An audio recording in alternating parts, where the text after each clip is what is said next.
अब हम देखते हैं वाइट स्पेसेस। वाइट स्पेसेस क्या होती हैं स्ट्रिंग्स में? कंप्यूटर साइंस में white space is anything that is non printing, मतलब कोई भी ऐसी चीज़, कोई कैरेक्टर, कोई स्ट्रिंग, कुछ भी जो कि प्रिंट ना होता हो, that's a white space. For example spaces and tabs. तो पहले हम देखते हैं कि हम वाइट स्पेसेस ऐड किस तरह कर सकते हैं। तो हमारे पास वही हमारे first name and last name Harry Potter है। अब लेट सपोज हम ऐड करना चाहते हैं हैरी और पॉटर के दरमियान एक टैब। अब यहाँ पर लेट से जब हम प्रिंट करते हैं तो हैरी और पॉटर के दरमियान एक सिंगल स्पेस है ये, ठीक है। तो लेट सपोज हम चाहते हैं कि बीच में एक टैब ऐड हो जाए, दैट्स अ वाइट स्पेस। तो वो हम कैसे करेंगे? उसके लिए हम बैक स्लैश टी यूज़ करते हैं। Back slash T stand for a single tab. तो वो फॉर एग्जांपल जिस तरह हमने यहाँ पर स्पेस कॉन्केटिनेट की थी फुल नेम के अंदर, हम अगर इसके अंदर बैक स्लैश टी लिख देते हैं तो हमारे पास एक टैब आ जाएगी बिटवीन हैरी एंड पॉटर। ये देखें, इधर एक स्पेस थी और यहाँ पर एक टैब आ गई। मैं इसको अगर डबल टैब करूँगा तो it will be two tabs. ये देखें, ओके। ये यहाँ पर तो यूज़फुल नहीं है, लेकिन लेट सपोज आपने कोई टेबुलर डेटा प्रिंट आउट करना है तो वो टेबुलर डेटा प्रिंट आउट करने में आपके पास ये वाइट स्पेसेस टैब ऐड करना बहुत यूज़फुल होता है कि आपकी जो प्रिंटिंग है वो एक बहुत अच्छी और ऑर्गेनाइज्ड वे में नज़र आती है। इसी तरह लेट सपोज हम यहाँ पर एक और वेरिएबल ले लेते हैं सब्जेक्ट, और उसमें हम स्टोर कर देते हैं पाइथन। अब यहाँ पर अगर हम प्रिंट करते हैं फुल नेम और सब्जेक्ट तो होगा क्या कि ये देखिए हमारे पास फुल नेम और सब्जेक्ट सिंगल लाइन पर आ रहा है। तो हम चाहते हैं कि सब्जेक्ट जो है वो न्यू लाइन पर आ जाए। तो उसके लिए फिर हम एक और वाइट स्पेस कैरेक्टर यूज़ करते हैं, that's backslash n. Backslash n is always use to move on to the next line. तो उसके लिए हम यहाँ पर बैक स्लैश एन यूज़ करेंगे, ठीक है। Full name, new line, backslash n and subject. अब हम इसको रन करेंगे अपने प्रोग्राम को, तो आप ये देखें हमारे पास हैरी पॉटर फर्स्ट लाइन पर है और Python is on the next line. अब हम देखेंगे कि हम वाइट स्पेस रिमूव या स्ट्रिप किस तरह कर सकते हैं किसी भी स्ट्रिंग से। अब वाइट स्पेस रिमूव करने की हमें ज़रूरत क्यों पड़ती है कि जब हम यूज़र से इनपुट लेते हैं तो we should not rely on the user input, कि हमें इस चीज़ पर रिलाई नहीं करना चाहिए कि यूज़र हमें एग्जैक्टली वैसी ही इनपुट देगा जैसा कि हम उससे चाहते हैं।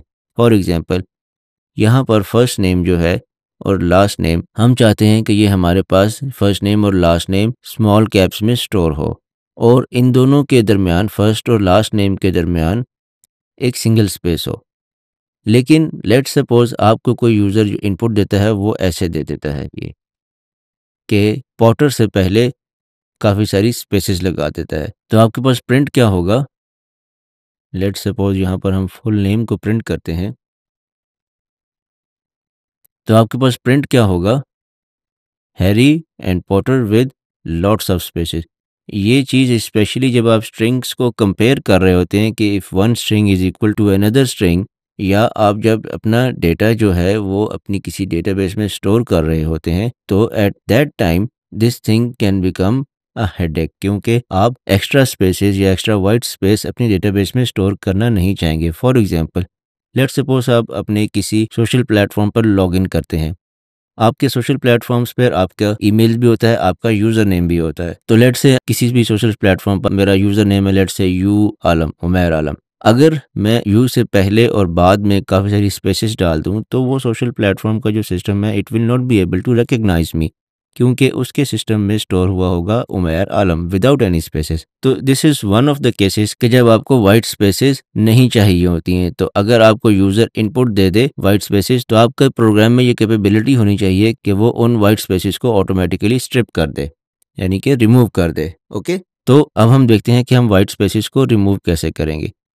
वाइट स्पेसेस को रिमूव करने के लिए हमारे पास तीन मेथड्स हैं। एक मेथड हमारी किसी भी स्ट्रिंग के राइट साइड से वाइट स्पेसेस रिमूव करता है, दूसरा लेफ्ट साइड से और तीसरा दोनों साइड से। हम इन तीनों को बारी बारी देखते हैं। तो हम पहला देखते हैं लेफ्ट स्ट्रिप क्या करेगा, किसी भी स्ट्रिंग की लेफ्ट साइड से वाइट स्पेस को रिमूव करेगा। तो अब यहाँ पर हमारे पास फॉर एग्जांपल लास्ट नेम के लेफ्ट साइड पर काफ़ी सारी स्पेसेस हैं, तो हम इसको रिमूव कैसे करेंगे? Last name equals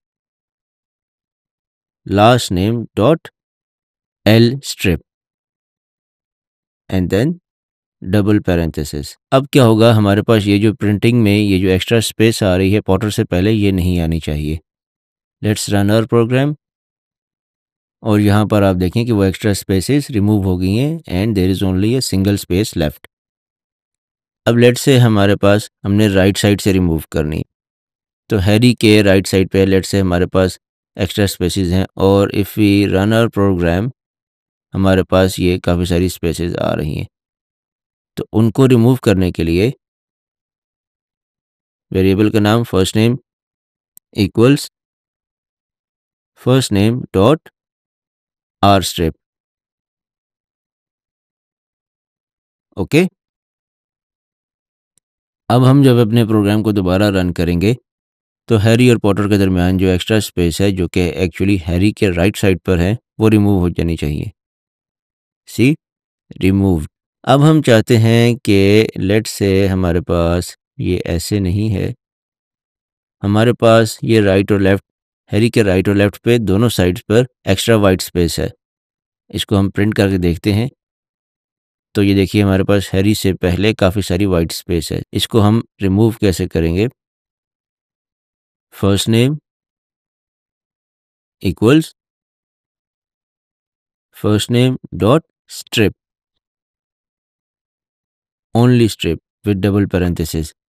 L strip जो है वो लेफ्ट साइड से रिमूव करेगा, आर स्ट्रिप राइट साइड से और स्ट्रिप दोनों साइड से। Now let's run our program again और आप देखें हैरी के राइट और लेफ्ट दोनों तरफ से स्पेसेस रिमूव हो गई हैं। तो this is how you can remove white spaces from any string.